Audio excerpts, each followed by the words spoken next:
People don't clap first anymore. మొట్టమొదటి appreciation లేకుండా ఒక స్టార్ మెగాస్టార్ అవ్వలేదు, ఒక నార్మల్ మ్యాన్ గాంధీ అవ్వలేదు, అంబేద్కర్ అవ్వలేదు, ఏఆర్ రెహమాన్ అవ్వలేదు. ఇది నా గురించి కాదు, ఎందుకో జనాల్లో సెన్స్ ఆఫ్ అప్రిషియేషన్ అనే క్వాలిటీ రోజు రోజుకి వ్యానిష్ అయిపోతుంది అనిపిస్తుంది నాకు. ఫస్ట్ ఆఫ్ ఆల్ అప్రిషియేషన్ అనేది అవతల పర్సన్ గురించి మాత్రమే కాదు, అది ముందు మన గురించి అనిపిస్తుంటుంది నాకు. నీలో గుడ్ అండ్ బెస్ట్ బ్యూటిఫుల్ థింగ్స్ని చూసే ఒక క్వాలిటీ అనిపిస్తుంటుంది నాకు. And it's so sensible. దీనికి సోషల్ ప్రూఫ్, సోషల్ వ్యాలిడేషన్ అవసరం లేదు, ఎందుకంటే it's your feeling.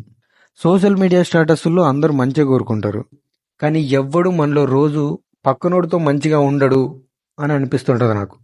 The point is, ఏదైనా క్వాలిటీ నీకు మనుషుల్లో జెన్యున్గా నచ్చితే share it with them at that time only, ఎందుకంటే ఇట్స్ సెన్సిబుల్. నెగిటివిటీని స్ప్రెడ్ చేయడానికి రెడీగా ఉండే మైండ్ ఇలాంటి ఒక పని చేస్తే ఒక కంప్లీట్నెస్ని ఫీల్ అవుతుంది అనిపిస్తుంటుంది నాకు. And it's create lot of impact on them.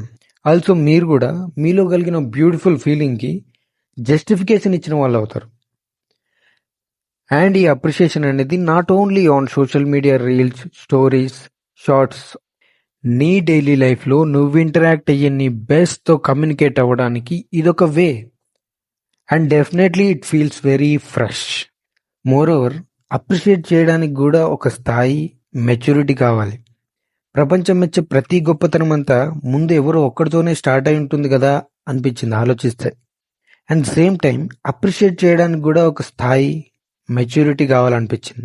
అందుకే ప్రపంచం మెచ్చే ప్రతి గొప్ప విషయం ముందు ఒక్కడితోనే ఆర్ కొంతమందితోనే మొదలవుతుంది, ఎందుకంటే వాళ్ళకే ఆ స్థాయి, ఆ మెచ్యూరిటీ ఉంటుంది. ముందు దాన్ని రికగ్నైజ్ చేసే సెన్సిబిలిటీ వాళ్ళకే ఉంటుంది అనిపించింది. సో ఐ థింక్ అప్రిషియేట్ చేయడానికి కూడా ఒక స్థాయి, మెచ్యూరిటీ కావాలి. Because they don't wait for social proofs. And it's not only about humans, with your lives also. We don't feel impressed. We wait for approval.